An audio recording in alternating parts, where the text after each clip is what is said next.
यहाँ बैठा हुआ हर आदमी सत्संग का अर्थ जानता है। और गजब की बात यह है कि हमारे भारत के लोग बड़े ज्ञानी हैं, सभी लोग ज्ञानी हैं, ज्ञान की कोई कमी नहीं। एक शराबी भी है, उसको आप कहिए आपका बेटा शराब पी रहा था, वो जाके 2 छड़ी लगा देता है। काहे पी रहा था?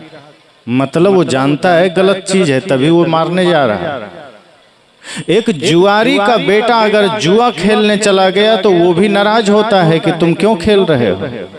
गुटखा खाने वाले का बेटा अगर गुटखा खा रहा है, नाराज होता है। आदमी जानकारी तो रखता है, सत्संग की व्याख्या तो जानता है, लेकिन सत्संग से जीवन को जोड़ नहीं पाता है। हम बड़े बड़े शब्दों में सत्संग की व्याख्या करते हैं, हम बड़े बड़े शब्दों में ध्यान की व्याख्या करते हैं, हम बड़े बड़े शब्दों में उपासना पूजा की व्याख्या करते हैं, लेकिन उसका संबंध हमारे जीवन से होता ही नहीं। सद्गुरु कबीर कहते हैं जब आपका मन निर्मल होता है तो सत्संग हो जाता है। जैसे कोई आदमी स्नान करने जाए और स्नान करने के बाद भी आपके कपड़े में दाग रहे, शरीर में दाग रहे, तो आदमी कहता है ठीक से नहाया नहीं, जाओ फिर से नहा लो। सत्संग करने के बाद अगर मन में दाग रह जाए, आचरण में दाग रह जाए, इसका मतलब सत्संग ठीक से किया नहीं। और मन में दाग है ये पता कैसे चलेगा? कोई थर्मामीटर है क्या? मन में कोई दाग है, इसका कोई थर्मामीटर है? कैसे पता चलेगा किसी के मन में दाग है? हम कैसे जानेंगे कि इस व्यक्ति के भीतर मन सही नहीं है? चेहरा से आदमी ठीक है, उसका शरीर स्वस्थ है, कपड़े ठीक हैं, लेकिन मन गंदा है, कैसे पता चलेगा? मन की गंदगी को देखने का यंत्र क्या है? हमारा मन गंदा है, हम कैसे जानेंगे? हमारा मन अपवित्र है, हम कैसे जानेंगे? क्योंकि कपड़े का दाग दिखाई देता है, तन का दाग दिखाई देता है, मन का दाग जल्दी दिखाई नहीं देता। और मन का दाग देखना हो तो सिर्फ अपनी समीक्षा करिए, क्योंकि जब मन में दाग रहेगा तो मन में नफरत रहेगी, मन में दाग रहेगा तो मन में घृणा रहेगी, मन में दाग रहेगा तो मन में छल रहेगा, कपट रहेगा, झूठ रहेगा, मन में दाग रहेगा तो गलत खान पान रहेगा, मन में दाग रहेगा, मन में कचरा रहेगा तो आचरण गंदा रहेगा। किसी से प्रेम नहीं कर पाएंगे, माता पिता गुरु का अनादर करेंगे, भाई से विरोध करेंगे। इसलिए जब मन का दाग मिटता है तो समझ जाइए सत्संग हो गया।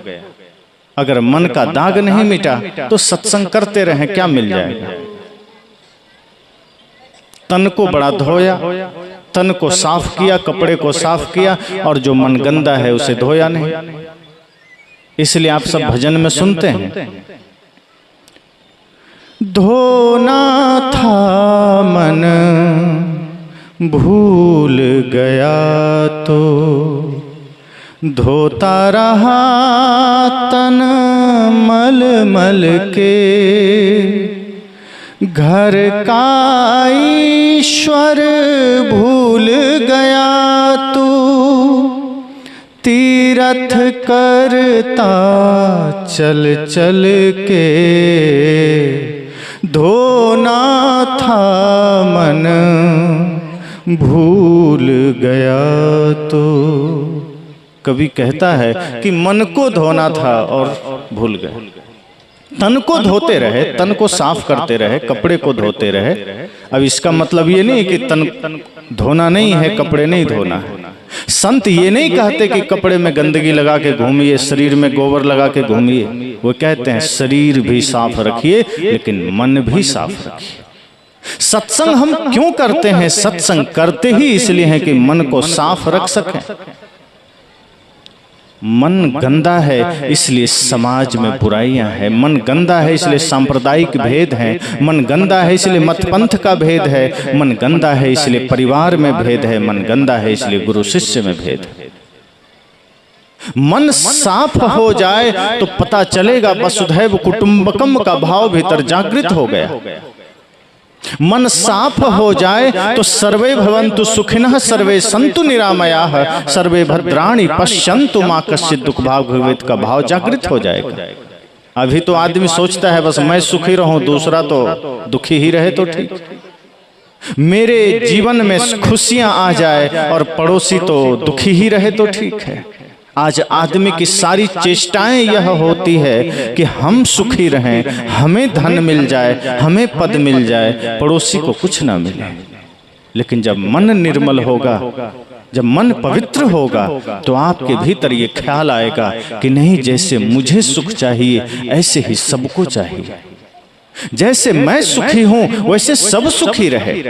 फिर आपके मन में सबके लिए प्रेम जागृत होगा, सबके लिए करुणा जागृत होगी। अभी हम विरोध में जीते हैं, अभी हम ईर्ष्या में जीते हैं। सत्संग भी चलता है, विरोध भी चलता है, ध्यान भी चलता है, विरोध भी चलता है। गजब की बात है, सत्संग से विरोध पैदा हो रहा है। सदगुरु कबीर ने कहा, को हिंदू को तुरुक कहावे एक जमी पर रहिए। उन्होंने कहा कि हिंदू कौन और मुसलमान कौन, दोनों एक है, इंसान है, एक जमीन पर रहो। और आज समस्या ये हो गई कि जो सदगुरु कबीर ने हिंदू मुस्लिम को एक करने की बात कही, उनके ही अनुयायी आपस में भेद करके खड़े हैं। हम आपस में ही लड़ रहे हैं, एक ही गुरु के दो शिष्य हैं, झगड़ा कर रहे हैं। सत्संग उतरा नहीं है, सत्संग का चादर हमने ओढ़ लिया है। जैसे कोई राम नाम का चादर ओढ़ ले और भीतर रावण का कपट लीला करता रहे, जैसे कोई बाहर से कृष्ण का नाम जपे और भीतर शकुनी का कपट जाल चले, जैसे बाहर से कोई माता रानी की भक्तिन बन जाए और भीतर मंथरा की चालें चले, तो समझ जाना फिर उसका जीवन में नरक से ज्यादा कुछ नहीं है। सदगुरु कबीर कहते हैं, जब आपका मन निर्मल होगा तो भेद की दीवारें तो गिर ही जाएगी, फिर विरोध की दीवारें तो गिर जाएगी। संतों ने कहा, आपका घर, आपका समाज, आपका जीवन दो अर्थों में बिगड़ता है, जब स्वार्थ आपके मन में हो और अहंकार आपके मन में हो। स्वार्थ जब आता है तो हम परमार्थ भूल जाते हैं, चाहे परमार्थ का हम कितना भी दिखावा करें। हम धार्मिक होने का ढोंग तो कर सकते हैं, लेकिन धर्म भीतर जागृत नहीं होता। धार्मिकता की ढोंग होती है, दिखावा होती है, सत्संगी होने का दिखावा होता है, लेकिन वस्तुतः सही मायने में भीतर वो होता नहीं है। मैंने कहा, सत्संगी कौन है? कोई आपसे पूछे सत्संगी कौन है, तो आप कहेंगे कि जो सुबह शाम गुरु का नाम जपता है, जो हाथ में माला जपता है, माला फेरता है, जो लाल पीला वस्त्र पहनता है या मंदिर जाता है, क्या ये सत्संगी हुआ? ये बाहरी चिन्ह हुआ। सत्संगी होने का प्रमाण क्या है? पुजारी कौन है? आप कहेंगे माथे पे तिलक है, पुजारी हो गया। तिलक पुजारी होने की पहचान है क्या? कोई कहे कि वर्दी सैनिक होने का पहचान है, तो वर्दी कोई पहन के घूम लेगा, सैनिक होने की पहचान हो जाएगी? वर्दी से पहले उसको ट्रेनिंग मिलती है कि सैनिक तुम कैसे बनोगे। जाते ही वर्दी नहीं पहनाई जाती। जो लोग सेना में है सब जानते हैं, पुलिस में है जानते हैं, पहले ट्रेनिंग होती है फिर वर्दी मिलती है। यहाँ हम सत्संगी पहले हो जाते हैं, सत्संग उतरता नहीं। हम ध्यानी पहले हो जाते हैं, ध्यान उतरता नहीं। हम ज्ञानी पहले हो जाते हैं, ज्ञान उतरता नहीं। ज्ञानी होने का अर्थ, ध्यानी होने का अर्थ, सत्संगी होने का अर्थ जब जीवन में उतर जाए फिर सत्संगी हम हो गए। फिर कोई कहे ना कहे, हम हो गए। हमारा ध्यान, हमारा ज्ञान, हमारा सत्संग हमारे आचरण से प्रमाणित होना चाहिए, बाहरी चिन्हों से नहीं। आज हमने बाहरी चिन्हों को महत्व दे दिया कि हम इस वेश में हैं तो हम साधु हो गए। साधु होने की पहचान, सत्संगी होने की पहचान वेश और तिलक नहीं है, कंठी और माला नहीं है। सत्संगी होने की पहचान आपका विचार है, आपका आचरण है। अगर आपका आचरण पवित्र है तो आप सत्संगी हैं। आपका विचार पवित्र है, आपका आचरण ठीक है, आप साधक हैं, आप सत्संगी हैं। और यदि इस वेश में आकर के भी हमारा विचार गंदा है, हम सत्संगी नहीं। सदगुरु कबीर तो कहते हैं आपका आचरण शुद्ध होना चाहिए, और इसी को सदगुरु रविदास साहब ने भी कहा, संत रविदास जी ने। लोग प्रतीक्षा कर रहे थे उनकी कि चलिए आप भी मंदिर में पूजा करने। कुछ पुरोहित निकल रहे थे और वो अपने नित्य क्रिया से निवृत्त होकर प्रतिदिन संत रैदास बैठ जाते थे जूता सिलने। आराम से जूता सिलते थे, मन में भजन चल रहा है। साहब ने कहा तन से काम मन से राम कहें ही कबीर सरे दो काम। तन से सेवा चल रही है, मन से राम का नाम चल रहा है। बढ़िया निर्मल मन से अपना जूता सिल रहे हैं। कुछ पंडित बगल से गुजरे, कहा कि आप अभी तक जूता सिल रहे हैं, चलिए पूजा करना। संत रविदास साहब ने कहा कि तुम जा तो रहे हो पर तुम्हारी वो पूजा असली नहीं है। कहा कैसे? और रही बात हमारी, तो हम तो पहले से ही पूजा कर रहे हैं। पंडितों ने देखा यहाँ तो जूता है, कठौता पड़ा है, जल पड़ा है और बाकी औजार पड़े। वो लोग इधर उधर ताकने लगा, कहा यहाँ पूजा की कोई सामग्री ही नहीं, आप पूजा कैसे कर रहे हैं और किसकी कर रहे हैं? संत रैदास ने कहा कि तुम्हें लगता है कि पूजा करने के लिए धूप जरूरी, तुम्हें लगता है पूजा करने के लिए दिया जरूरी, तुम्हें लगता है पूजा करने के लिए अगरबत्ती होना चाहिए, तुम्हें लगता है पूजा करने के लिए बेलपत्र होना चाहिए, तुम्हें लगता है पूजा करने के लिए सारे प्रकार के नैवेद्य होने चाहिए। उन्होंने कहा बिल्कुल, जब तक धूप दीप अगरबत्ती नहीं, बेलपत्र नहीं, पूजा कैसे होगी? कहा ये बाहरी चिन्ह है तुम्हारे पूजा के। तुम मंदिर में 2 घंटे बैठोगे, पूजा करोगे, प्रार्थना गाओगे और बाहर कोई भिखारी मिल गया लात मार दोगे, गाली दे दोगे, क्रोध कर लोगे, घर जाओगे पत्नी से झगड़ा कर लोगे, घर जाओगे भाई से विवाद कर लोगे, घर जाओगे माता पिता का अनादर कर लोगे। तुम्हारी पूजा मंदिर से बाहर नहीं आ पाती है। तुम माँ को अगर सम्मान नहीं कर पाए, माँ के प्रति श्रद्धा नहीं कर पाए, तुम अगर भाई से प्रेम नहीं कर पाए, तुम अगर गुरु का सम्मान नहीं कर पाए, तो तुम्हारी पूजा पाखंड ही तो है। और मैं जो पूजा कर रहा हूं ये मेरा कर्म की पूजा है, क्योंकि मेरे मन में इतना ही है कि जो जूते मैं तैयार कर रहा हूं ये इंसान रूपी भगवान के चरणों की सुरक्षा प्रदान करेगा। मैं इस सेवा के भाव से जूते सिल रहा हूं और मेरे मन में यही सबसे बड़ा पूजा है, मेरे लिए यही सबसे बड़ा प्रार्थना है।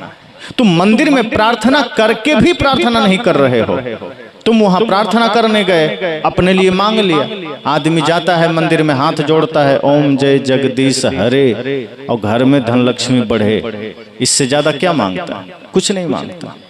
आपने कभी किसी गुरु के पास, किसी भगवान के मंदिर में जाकर हाथ जोड़कर ये कहा कि प्रभु मुझे कुछ नहीं चाहिए, मेरे पड़ोसी को सुखी रखना, मेरे भाई को सुखी रखना, मेरे गांव वाले को सुखी रखना, कभी मांगा है?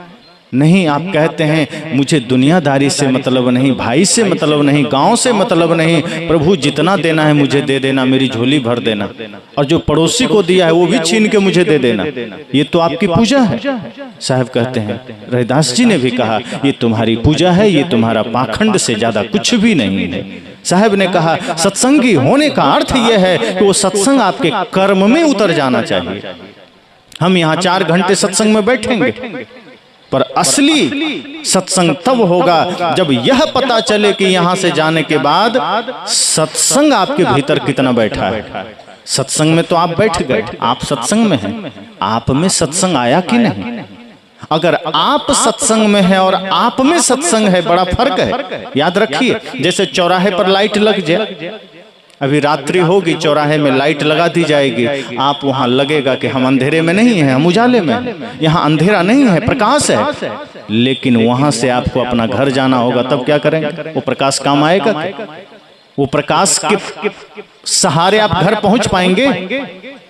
चौराहे का प्रकाश चौराहे के उजाले के लिए है, वो सिर्फ इशारा करता है कि देखो मैं प्रकाशित हूं, अगर मुझसे कुछ सीखना है तो अपना भी प्रकाश जला लो, अपने पास भी प्रकाश की व्यवस्था कर लो, वरना चौराहे का प्रकाश आपको घर तक नहीं पहुंचा सकता। ये सत्संग चौराहे का प्रकाश है। यहाँ आकर के आप अपने अपने हृदय में ज्ञान का दिया जला लीजिए, तो शायद संसार के मार्ग में आप अंधेरे से बच जाएंगे। अगर यहाँ सिर्फ रहे, यहीं के प्रकाश में रहे और घर चले गए बिना दिया जलाए, बिना भीतर प्रकाश किए, तो घर में फिर वही अंधेरा सामने आएगा। अंधेरा क्या है? ये रात्रि वाला अंधेरा नहीं। साहब ने कहा वो अंधेरा नहीं, उसमें तो आप इशारा करके निकल लोगे, हो सकता है, एक अंधेरा जो सबसे खतरनाक है वो अज्ञानता का है, अविद्या का है, विकारों का अंधेरा। अहंकार आ गया, क्रोध आ गया, ईर्ष्या आ गई, द्वेष आ गया, स्वार्थ आ गया, काम आ गया। ये सबसे भयंकर अंधकार है, और ये जिसके जीवन में आ गया फिर वो आदमी नरक के सिवा कुछ नहीं पाता। इसलिए साहब कहते हैं ये सत्संग एक चौराहे का प्रकाश है, स्ट्रीट लाइट समझना इसे। जैसे चौराहे में बड़े बड़े लाइटें होती है, ये सत्संग वही है। यहाँ उजाला है, जगमगाहट है, प्रकाश है। लेकिन यहाँ से आपको बुद्ध ने कहा अप दीपो भव, अपना दिया जला के जाना है, अपना दिया प्रकाशित करके जाना है। अगर आपने ज्ञान का दिया जलाया तो घर में फिर आप जो समाज की, परिवार की प्रतिकूलताएं हैं उसको सह पाएंगे।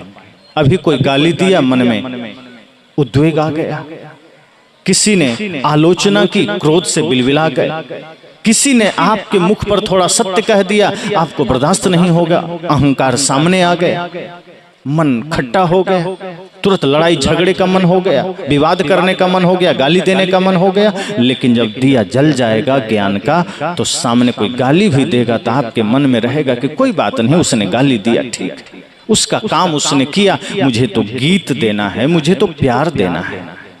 किसी ने आलोचना किया, जब ज्ञान का दीप जला कर जाएंगे आपके भीतर ये भाव जगेगा, कोई बात नहीं, उसने आलोचना किया तो किया, उसका काम हो जाने, मुझे तो प्रशंसा ही करनी है, मेरा अपना मुख गंदा नहीं करना है। जिसका जो स्वभाव उसने किया, जिसके हृदय में क्रोध था उसने क्रोध दिया। अगर आपके भी हृदय में क्रोध है तभी आप क्रोध देंगे। अगर आपके हृदय में सिर्फ प्रेम ही प्रेम है तो आप कैसे क्रोध दे देंगे? जिस कुएं में पानी है तो उस कुएं से आप पानी ही निकाल पाएंगे ना, चाहे आप लोहे की बाल्टी डालिए, चाहे सोने की बाल्टी डालिए। और जो कुआं सूखा है उसमें आप लोहे सोने कुछ भी डालिए, पानी निकलेगा ही। जिसमें पानी है तभी पानी बाहर आएगा, और जो कुआं ही सूखा है उसमें बाल्टी डालिए, चाहे बल्टा डाल दीजिए, चाहे मोटर डाल दीजिए, पानी आएगा क्या? नहीं आएगा। जिस हृदय में प्रेम है वहां से प्रेम ही बाहर आएगा, जिस हृदय में घृणा है वहां से घृणा ही बाहर आएगी, जिस हृदय में क्रोध है वहां से क्रोध ही बाहर आएगा। अब हमें सोचना है इस हृदय में हमें रखना क्या है, क्रोध रखना है कि प्रेम रखना है। हमें लगता है कि किसी ने गाली दिया तो हम कमजोर हैं क्या, हम जवाब नहीं देंगे? साहब कहते हैं कमजोर तो हैं ही, इसीलिए जवाब दे रहे हैं। जवाब देना बहादुरी नहीं है, जवाब न देना बहादुरी है। क्रोध का जवाब सब क्रोध में दे देता है। आदमी को लगता है किसी ने गाली दिया तो गाली का जवाब गाली में देना वीरता है। साहब कहते हैं सबसे बड़ी कायरता है। तो वीरता क्या है? किसी ने गाली दिया, मीठे वचन बोल देना, ये वीरता है। ये सबसे संभव नहीं है। किसी ने क्रोध किया और आपने भी क्रोध कर दिया तो अंतर क्या रहा? ये तो ऐसा ही हुआ जैसे कुत्ते ने भौंकना शुरू किया और आपने भी भौंकना शुरू कर दिया, फिर उसमें और आप में क्या फर्क रहा? इंसान होने की पहचान ये है कि कुत्ता भौंकता है, आप रास्ता बदल के चल देते हैं। गधे ने लात मारी, आप भी लात थोड़े मारोगे, आप साइड होके चले जाओगे। कुत्ते भौंकते हैं, हाथी चलता है, जवाब देता है क्या? नहीं देता। साहब कहते हैं अपने भीतर वो स्थिरता लाइए, वो प्रेम लाइए कि कोई आलोचना भी कर दे, आपके मन में डगमग डगमग नहीं होना चाहिए, आपका मन डोलना नहीं चाहिए। हम तो तुरंत उबल पड़ते हैं, सत्संगी हैं, गुरु से दीक्षा लिए और तुरंत गाली गलौज पर उतर आते हैं, हिंसा पर उतर आते हैं। सत्संगी होने का अर्थ है जहाँ क्रोध नहीं, हिंसा नहीं, जहाँ अविद्या नहीं, जहाँ किसी भी प्रकार का विकार नहीं, स्वार्थ नहीं। स्वार्थ में हम बहुत अनर्थ कर जाते हैं, अपने लिए चाहते हैं सब कुछ मिल जाए। साहब कहते हैं ये जीवन परमार्थ के लिए मिला है। एक दिन मृत्यु सामने खड़ी होगी, आएगी, ऐसा तो है नहीं किसी की नहीं आएगी। ऐसा कोई है जो अमर हो पाया? कोई नहीं। मृत्यु एक दिन आएगी, आपसे पूछेगी चलो समय हो गया, क्या जवाब देंगे? कहेगी चलो अब, तो क्या कहेंगे? है कोई जवाब कि नहीं नहीं अभी तो बहुत काम बाकी है, कुछ पैसे ले लो, रहने दो? नहीं, मृत्यु कहेगी हो गया तुम्हारा समय पूरा, चलो। और तब मृत्यु पूछेगी कि कमाया क्या? तब आप कहेंगे धन कमाया। कहा यहीं रहेगा, नहीं जाएगा साथ। फिर कहेगा और कुछ कमाया, तो कहेंगे कुछ जमीन भी खरीदा का, वो भी यहीं रहेगा, नहीं जाएगा। फिर आपसे पूछेगी मौत और कुछ है, कहाँ बेटा पोता है का, वो भी रहेगा, वही बेटा आग डालेगा मुंह में। और बोलो और क्या जाएगा साथ, कहा कुछ भी नहीं। जिस शरीर के लिए तुमने इतने अत्याचार किए वो शरीर भी तुम्हारा यहीं रह जाएगा। मृत्यु आपसे यही कहती है कि जिस शरीर को इतना सजाया वो शरीर भी इसी मरघट में एक मुट्ठी राख से ज्यादा कुछ नहीं होगा। फिर वो काम क्यों नहीं किया जो साथ जा सकता था। साहब ने कहा बने जो कुछ धर्म कर ले, यही एक साथ जाएगा। अगर साथ जाने का ख्याल रहे तो वो सिर्फ आपकी अच्छी या बुरी कमाई जाएगी। तो जब कर्म ही जाना है साथ में, तो कुकर्म करके क्यों जाना, बुरे कर्म करके क्यों जाना, नफरत पाल के क्यों जाना, घृणा करके क्यों जाना। परमार्थ करके जाना है, नेक काम करके जाना है। किसी के चेहरे पर अगर आपके वजह से दुख दर्द है, पीड़ा है, किसी के चेहरे पर आपके वजह से आंसू है, समझ जाइए आपने जीवन में पाप कर लिया और इसका कोई प्रायश्चित नहीं। इसलिए साहब कहते हैं सत्संगी होने का अर्थ यह है कि आप अपने मन को निर्मल बना सकें। सत्संगी होने का अर्थ यह नहीं है कि वेश धारण कर लिए, चोटी तिलक और हाथ में कुछ मंजीरा ले लिए हो गए, नहीं, ये बाहरी चीजें हैं, इसकी भी जरूरत है, लेकिन असली भीतर है। और जो भीतर होता है वो दिव्य है। भीतर सत्संग उतर जाए, भीतर ज्ञान उतर जाए तो झगड़े मिट जाएंगे, विवाद मिट जाएंगे, विवाद रह नहीं जाएगा। हम विवाद करते किससे हैं? इसका मतलब है कि हम ज्ञान को जीवन में उतारते नहीं हैं। हम किससे झगड़ रहे हैं? मान लीजिए हम आपसे झगड़ा कर रहे हैं, तो आप कौन हैं? साहब तो कहते हैं सब घट मेरो साइया सुनी सेज न कोय, बलिहारी व घट की जागट प्रगट हो। सदगुरु कबीर कहते हैं सब घट में मेरा साईं बैठा है। तो जब सब घट में साईं है तो हम झगड़ा तो साईं से ही कर रहे हैं। हम किसी को गाली दे रहे हैं मतलब हम परमात्मा को गाली दे रहे हैं। हम किसी से झूठ बोल रहे हैं मतलब परमात्मा से झूठ बोल रहे हैं। हम किसी से छल कर रहे हैं मतलब परमात्मा से कर रहे हैं। तो फिर सोचिए सत्संग कहाँ हुआ? सत्संग तो तब सफल होगा जब सामने वाला क्या करता है वो छोड़ दीजिए, हमें क्या करना है ये सोचिए। मेरा मन क्या कर रहा है ये सोचिए। हमारा मन उत्पात मचा रहा है, हम दूसरे का लेखा जोखा कर रहे हैं। आज हर आदमी के पास पड़ोसी का पूरा हिसाब किताब।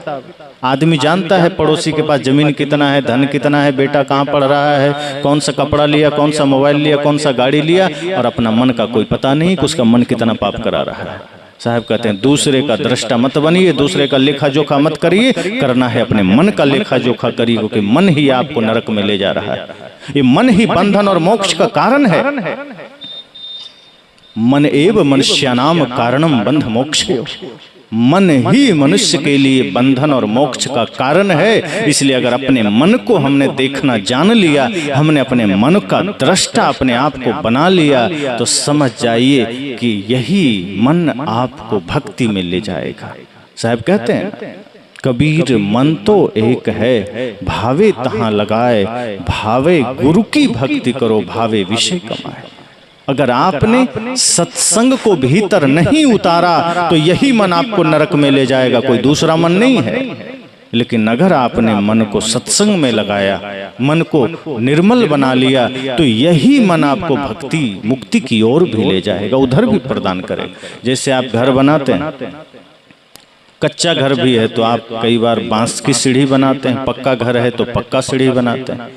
तो उस सीढ़ी से आप छत पर जाते हैं या कहीं भी ऊंचा चढ़ते हैं, तो आप लोग इतना तो जानते हैं कि जब सीढ़ी आप घर में बनाते हैं तो नीचे से ऊपर चढ़ते हैं, उसी सीढ़ी से नीचे भी उतरते हैं कि दूसरी सीढ़ी लाते हैं उतरने के लिए, कि इस सीढ़ी से हम ऊपर चले गए, अब नीचे दूसरा चाहिए, उसी से फिर नीचे आते हैं। ये मन, ये शरीर वही है, इससे आप मोक्ष तक चढ़कर जा सकते हैं। और यदि कर्म गलत कर लिया तो इसी मन और शरीर से नरक में भी जा सकते हैं, दूसरा कोई उपाय नहीं। यही मन आपको बंधन में भी ले जाएगा, यही मन मोक्ष में भी ले जाएगा।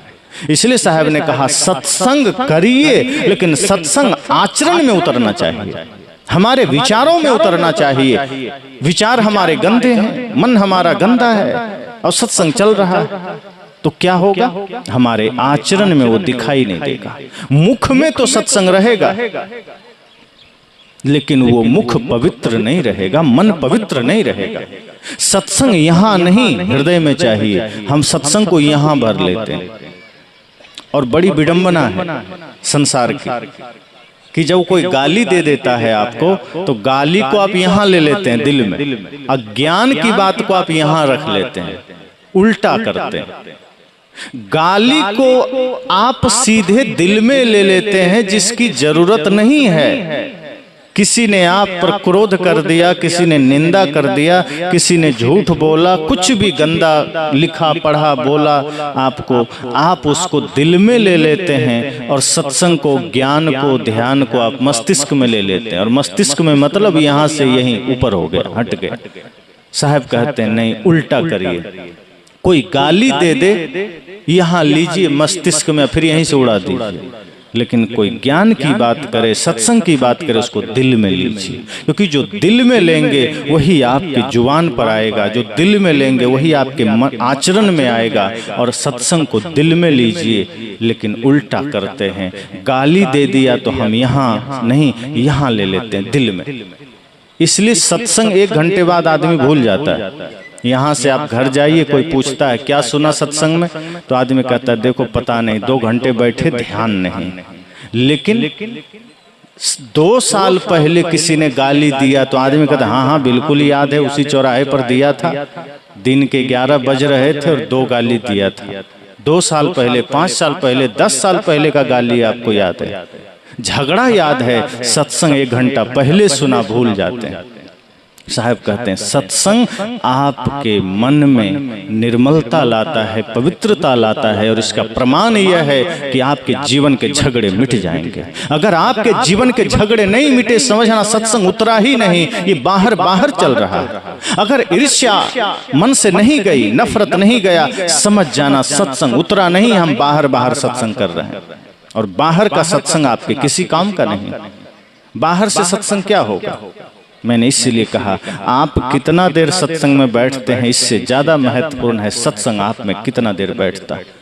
इसलिए संत जन उदाहरण देते हैं, आप सुनते हैं अंगुलीमाल आधे घंटे के आसपास बुद्ध से भेंट होती है, चर्चा हुई, अंगुलीमाल जैसा दुर्धस आतताई राक्षस बदल करके साधु हो गया, रत्नाकर बदल गया। हम लोग 4-4 घंटे कितने सालों से सत्संग सुनते हैं, लेकिन क्रोध नहीं मिट पाता, नशा नहीं छोड़ पाते, दुर्व्यसन नहीं छोड़ पाते। एक जगह मैं था मध्य प्रदेश में, तो मैं नशा पर बोल रहा था। एक सज्जन बाद में मेरे से कहे गुरुजी आप तो नशा पर बोल रहे थे, ये तो छोटी बात है, थोड़ा मुक्ति के बारे में बताइए, मुक्ति पर बोलिए। और उस समय भी वो आदमी तंबाकू यहाँ लगाए हुए थे मुंह में। तो मैंने कहा जब तंबाकू से आपको मुक्ति नहीं मिली तो हम भवसागर से मुक्ति की बात कैसे कर दें?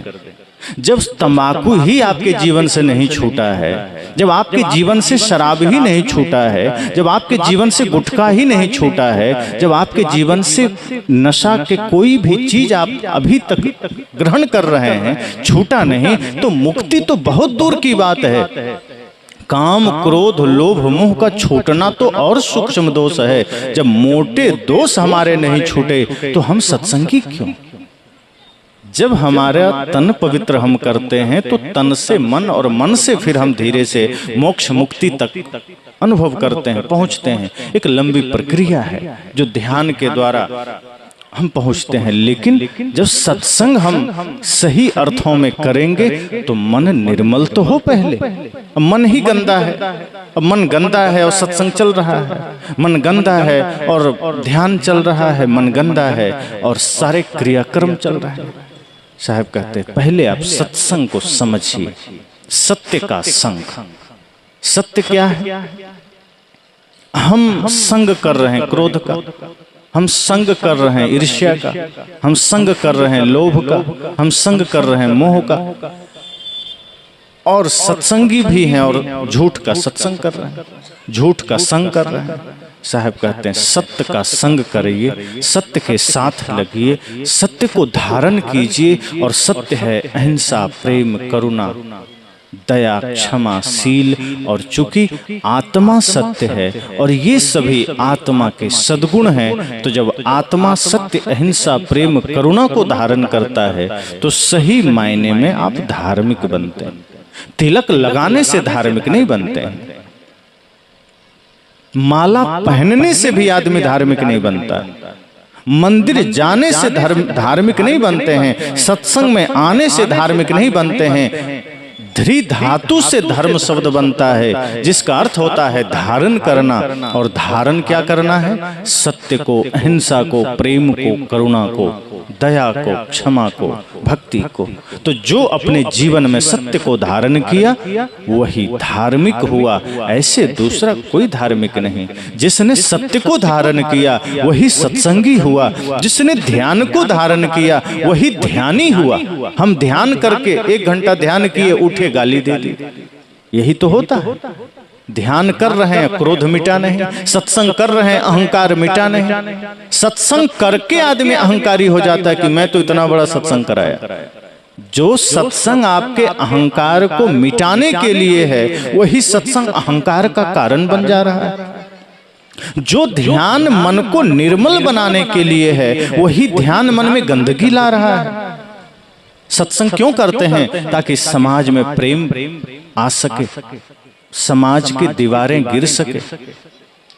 सत्संग क्यों करते हैं? कि 2 परिवार, 1 समाज, 10 समाज, जो भी टूटा है, जो भी किसी का दिल, किसी का मन किसी से टूटा है, परिवार टूटा है, सत्संग करके सब जुट जाए, एक हो जाए। और सत्संग करके ही घर टूट जाए, सत्संग करके ही परिवार, समाज टूट जाए, तो सत्संग इसका मतलब हुआ ही नहीं, फिर तो बत्संग हो गया। सत्संग जोड़ता है, तोड़ता नहीं है। अगर सत्संग करके मन में अहंकार आने, सत्संग करके मन में कामना जगने लगे, स्वार्थ जगने लगे, इसका मतलब मार्ग बदल गया, लेवल है सत्संग का, रास्ता बिगड़ गया। और जब रास्ता बिगड़ जाता है ना, तो सत्संग का मुहर तो रह जाता है लेकिन भीतर सब गायब हो जाता है। जैसे आदमी का शरीर तो आदमी का है, आंख है, नाक है, कान है, सब है, लेकिन भीतर से आत्मा निकल जाए तो शरीर फिर लाश बन जाता है। फिर वो शरीर नहीं है, फिर वो किसी का पिता नहीं है, वो किसी का भाई नहीं है। आदमी कहता है नहीं पिताजी तो उड़ गए, अब ये पिताजी की लाश पड़ी है, अब भाई की लाश पड़ी है, माँ की लाश पड़ी। यही हमारे जीवन में हो रहा है। सत्संग का लेबल पड़ा हुआ है, भीतर से सत्संग निकल गया, हमारा मन मुर्दा हो गया, हमारा शरीर मुर्दा हो गया, हमारा जीवन मुर्दा हो गया। और जिस हृदय में प्रेम ही नहीं वो मुर्दा ही तो है, वो आदमी फिर चलता फिरता मुर्दा है। जिस हृदय में प्रेम नहीं, जिस हृदय में सत्य नहीं, जिस हृदय में भक्ति नहीं, वो व्यक्ति मुर्दा से ज्यादा कुछ भी नहीं। साहब ने कहा जाघट प्रेम न संचरे ताघर जान मसान। वो तो कहते हैं जिस हृदय में प्रेम नहीं उसे मरघट समझना और कुछ नहीं, वो आदमी जिंदा नहीं है। जिसके हृदय में प्रेम नहीं है वो मुर्दा है। जिसके हृदय में नफरत आ गई, जिसके हृदय में विकार आ गए, जिसके हृदय में क्रोध आ गए, समझ जाना वो मुर्दा हो गया है, वो जिंदा नहीं है। एक मुर्दा है जो नदी किनारे राख बन गया या लेटा है, मुर्दा बन के, उसको आप कुछ भी कर लो कुछ नहीं करेगा, किसी से बात भी नहीं करेगा। सैकड़ों मुर्दे लेटे हुए हैं आपस में नदी के किनारे, लेकिन बात होती है किसी में? आपने देखा बात करते? नहीं करते। और घर में 2 भाई में अगर बातचीत बंद हो जाए तो जिंदा मुर्दा है। अगर सास बहू में बात बंद हो जाए तो मुर्दा ही तो है। पड़ोसी में बातें बंद हो जाए तो मुर्दा ही तो है। पिता पुत्र में बात बंद हो जाए तो जिंदा है क्या? साहब कहते हैं जिंदा वो है जिसके भीतर प्रेम है। जिंदा आदमी वो है जिसके भीतर सत्य है। इस धरती पर जिंदा वो है जिसके हृदय में भक्ति है। जिसके हृदय में स्वार्थ आ गया, साहब कहते हैं वो जिंदा नहीं है, वो मुर्दा है। बलवान वो नहीं है जो 1 कुंटल 2 कुंटल 5 कुंटल का सामान उठा ले। बलवान वो है जो माता पिता के बुढ़ापे का बोझ उठा ले। जो बच्चों की जिम्मेदारी उठा ले, वो बलवान है। हम बलवान शरीर से बनते हैं, हमारा मन महा कमजोर होता है, हमारा बल समाज के विध्वंस का कारण बन रहा है। अगर हमारे शरीर में बल है तो उस बल से हम धर्म का नाश कर रहे हैं। जैसे पहले राक्षस होते थे, कहीं यज्ञ हो रहा है तो उसमें खून हड्डियां डाल करके यज्ञ विध्वंस कर देते थे। आज हमारे पास बल है, धन का बल है, शरीर का बल है, हम उससे अधर्म ही तो कर रहे हैं। कहीं जुआ, कहीं चर्च, कहीं गांजा, कहीं नफरत, कहीं घृणा, कहीं ऑर्केस्ट्रा, कहीं तमाशा, कहीं किसी का हत्या करवा दिया, कहीं जुआ खेल रहे हैं, धन का दुरुपयोग कर रहे हैं, कहीं नशे में जा रहा है, कहीं किसी को बदनाम करने में लगा रहे हैं। संतों ने कहा, आपके हृदय में जिस दिन सत्संग उतर जाएगा, आपका बल भी काम आ जाएगा, आपका ज्ञान भी काम आ जाएगा, आपका धन भी काम आ जाएगा। वो धन सब व्यर्थ है जो धन किसी निर्धन का सहारा न बन सका। वो बल व्यर्थ है जो बल किसी निर्बल का सहारा न बन सका। वो ज्ञान व्यर्थ है जो किसी अज्ञानी का सहारा न बन सका। इसलिए अपने जीवन में समझ जाइए, जिस दिन सत्संग का जागरण हो जाएगा, सही मायने में आपका रोम रोम परमार्थ में जिएगा। आपका एक एक श्वास धार्मिक हो उठेगा। अभी तो हमारा पूरा जीवन अधार्मिक है, बाहर से धार्मिक है। जैसे कई जगह शराब खाने जो अंदर बना है और ऊपर लिखा है शुद्ध दूध का दुकान, बाहर से बोर्ड लगा दिया।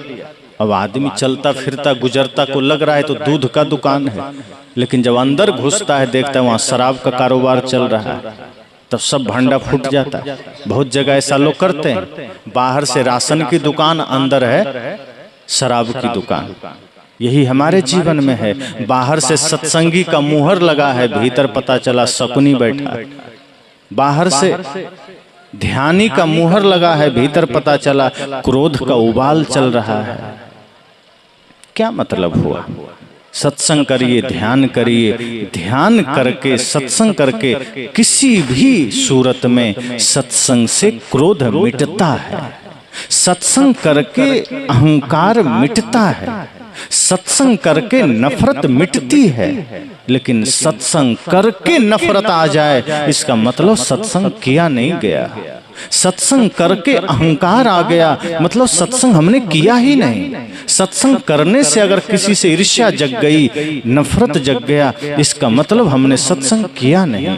साहब ने कहा सत्संग बड़ा महत्वपूर्ण है, इसलिए ज्ञान की चर्चा को सत्संग कहा, क्योंकि वो ज्ञान जो आपको अंधेरे से प्रकाश की ओर ले जाए, वो ज्ञान जो आपको अधर्म से धर्म की ओर ले जाए, वो ज्ञान जो आपको असत्य से सत्य की ओर ले जाए, जो क्रोध से प्रेम की ओर ले जाए, वही ज्ञान सार्थक है। लोग कहते हैं मूल ज्ञान क्या है? एक जगह मैं था, कुछ लोगों ने कहा कि मूल ज्ञान के बारे में बताइए, मूल ज्ञान क्या है? उनका आशय ये था कि उनके गुरुजी मूल ज्ञान देते थे।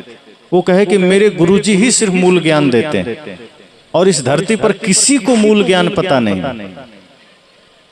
तो मैंने कहा मूल ज्ञान आपके गुरुजी ने क्या दिया? कहा नहीं, हम बता नहीं सकते।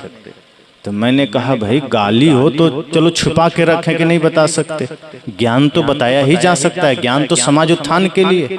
अगर सदगुरु कबीर कहते मैं अपना ज्ञान किसी को बताऊंगा ही नहीं, तो हम लोग कहां से जानते? बीजक में उन्होंने अपना वाणी लोगों को बीजक माध्यम से दिया, तभी तो हम जानते हैं। कृष्ण कहते मैं अपना ज्ञान किसी को दूंगा ही नहीं, तो गीता जैसी ग्रंथ हमारे पास कहां से आती? मैंने कहा ज्ञान छिपाने के लिए थोड़े होता है। मूल ज्ञान का अर्थ यह है कि वह ज्ञान जो आपको अज्ञानता से ज्ञान की ओर ले जाए। मूल ज्ञान का अर्थ यह है कि वह ज्ञान जो आपको क्रोध से प्रेम की ओर ले जाए। जिस ज्ञान से मन के विकार मिटे वो मूल ज्ञान है। जिस ज्ञान से आपके भीतर के सारे विकार, जैसे अहंकार है, क्रोध है, लोभ है, मोह है, सब मिट जाए, वही ज्ञान मूल ज्ञान है। मूल ज्ञान छिपाने के लिए थोड़े होता है। और मूल ज्ञान कोई अलग से कोई शब्द नहीं है, सदगुरु कबीर का एक एक शब्द मूल ज्ञान है। उनका एक भी शब्द अगर जीवन में उतर गया तो समझना हम अंधेरे से प्रकाश की ओर चल देंगे, हम अज्ञानता से ज्ञान की ओर चल देंगे। साहब तो कहते हैं एक शब्द गुरुदेव का ताका अनंत विचार, थाके मुनिजन पंडिता वेद न पावे पार।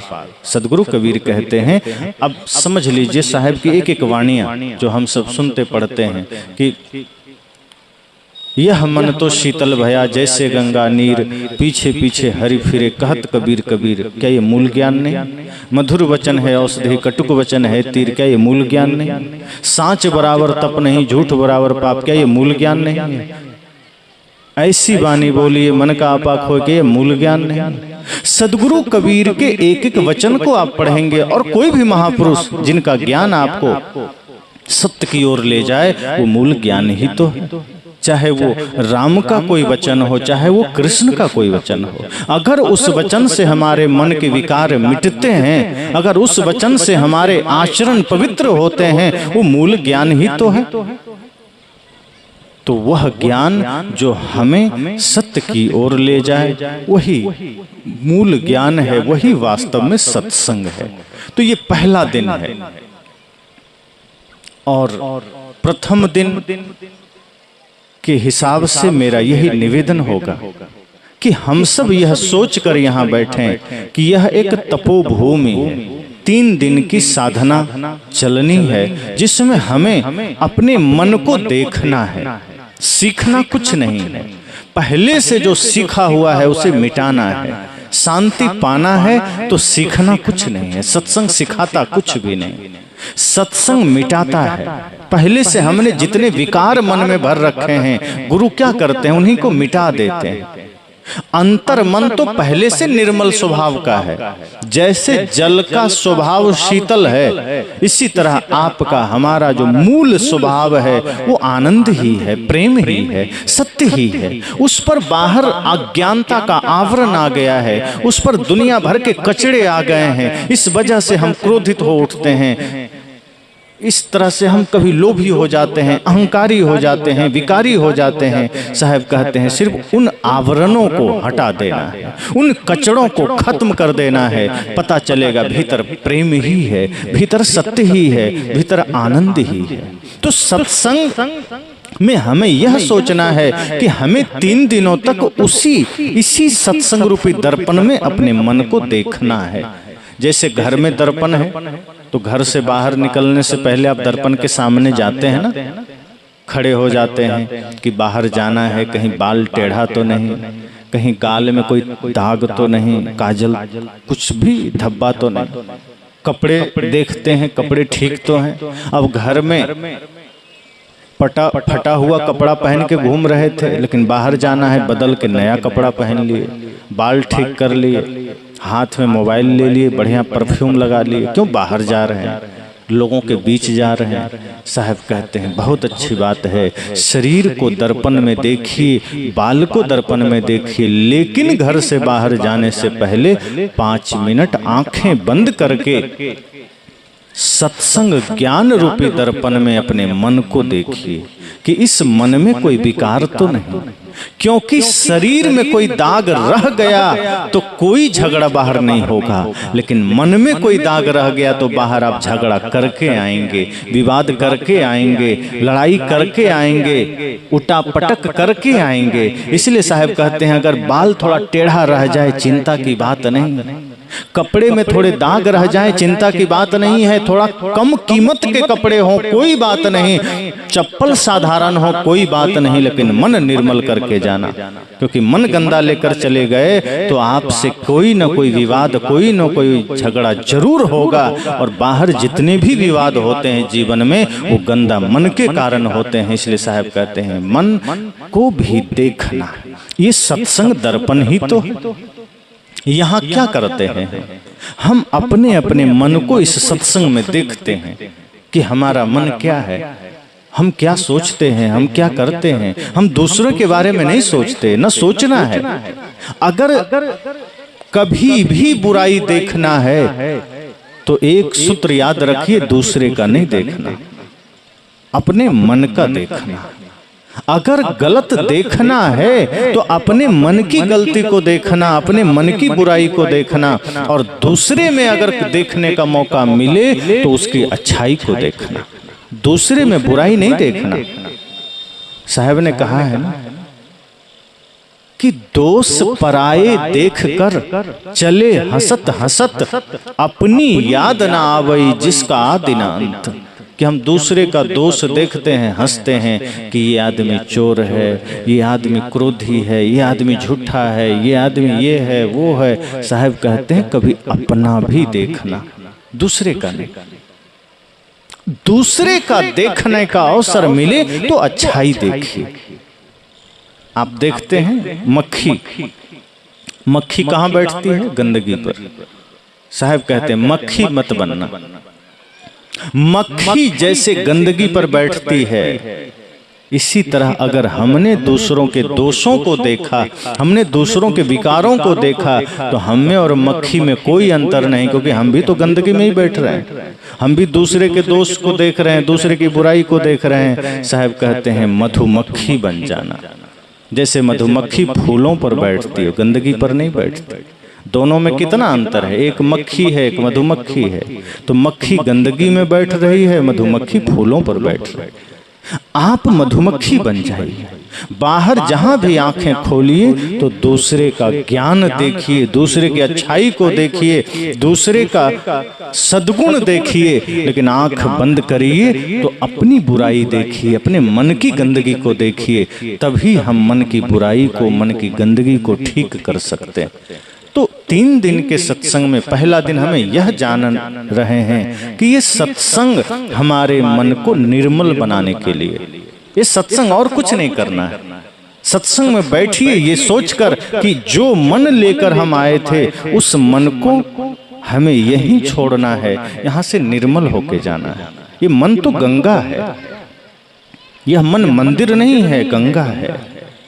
साहब ने कहा ना, यह मन तो शीतल भया जैसे गंगा नीर। यह गंगा है, यहाँ डुबकी लगाइए और मन को निर्मल बना के जाइए। और अगर डुबकी नहीं लगाए, ऐसे ही चले गए तो क्या होगा?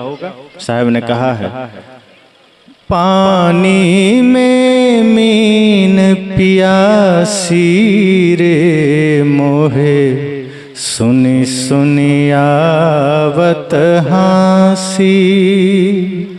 पानी में मीन पियासी रे मोहे, सुनी सुनी आवत हासी।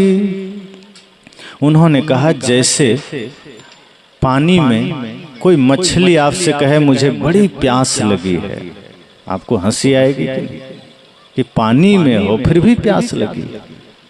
ऐसे ही साहब कहते हैं कि कोई आदमी सत्संग करता है, कोई आदमी सत्संग में बैठा और कहता है क्या करें, हमारा मन बड़ा दुखी है, क्या करें, हमें क्रोध आ रहा है, क्या करें, हम परिवार में झगड़े के कारण बन रहे हैं, क्या करें, भाई से झगड़ा चल रहा है, क्या करें, पड़ोसी से झगड़ा चल रहा है। साहब कहते इसका मतलब आप पानी में थे ही नहीं, इसका मतलब आप सत्संग में थे ही नहीं। सत्संग में डुबकी लगाने के बाद अगर फिर भी झगड़ा बच जाए, सत्संग में डुबकी लगाने के बाद फिर भी मन में विकार बच जाए, इसका मतलब डुबकी ठीक से लगी नहीं है। इसलिए मैंने कहा सत्संग में पूरी एकाग्रता से बैठना, क्योंकि सत्संग में बैठने का भी कुछ गुण साहब ने बताए हैं। कल से उम्मीद है, अभी भी आप सब शांति से ही बैठे हैं, पर कल से और तटस्थ होकर बैठेंगे। साहब ने क्या कहा है? तन थिर मन थिर सुरति निरति थिर हो। बड़ी बात है, तन तो स्थिर होना ही चाहिए, मन भी स्थिर होना चाहिए। अभी तो हमारा तन भी स्थिर नहीं होता, मन और सुरति और निरति तो बहुत दूर की बात। सुरति मतलब ध्यान, एकाग्रता यही होनी चाहिए। तन स्थिर हो एक तपस्वी की भांति, मन स्थिर हो ताकि जो ज्ञान हमें मिल रहा है उस ज्ञान को हम चिंतन करके जीवन में उतार सकें।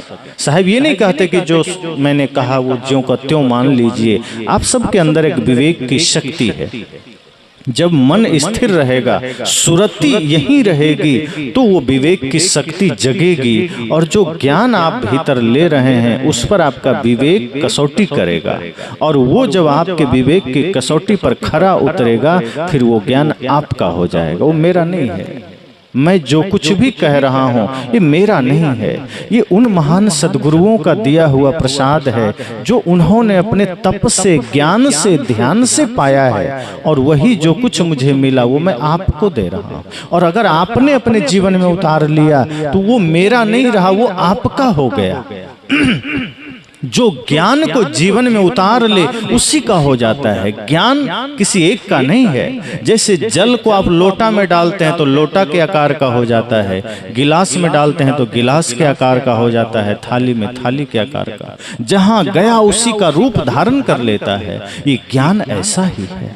जो इसे अपने आचरण में उतार लिया, ये ज्ञान उसी का हो गया, ये किसी का रहता नहीं है। जैसे लोग कह देते उसका दिया हुआ ज्ञान है। ज्ञान किसी के मुख से आया जरूर, लेकिन अगर हमने उस ज्ञान को आचरण में उतार लिया, अब वो हमारा ज्ञान बन गया, वो हमारी साधना बन गई। इसलिए 3 दिन के सत्संग का पहला दिन है। हम सब को यही सोचना है कि हमें 3 दिन का जो सत्संग मिला है तो बहुत है। अगर 1 घड़ी का भी सत्संग मिल जाए तो उस 1 घड़ी में पूरे जीवन को हम बदल सकते हैं। जैसे किसी गुफा में लाखों साल से अंधेरा है, अब उसमें उजाला करना है, कितना दिन लगेगा? लाखों साल लगेगा क्या उजाला करने में? 1 सेकेंड लगेगा। दिया जलाएंगे तुरंत सारा अंधेरा खत्म।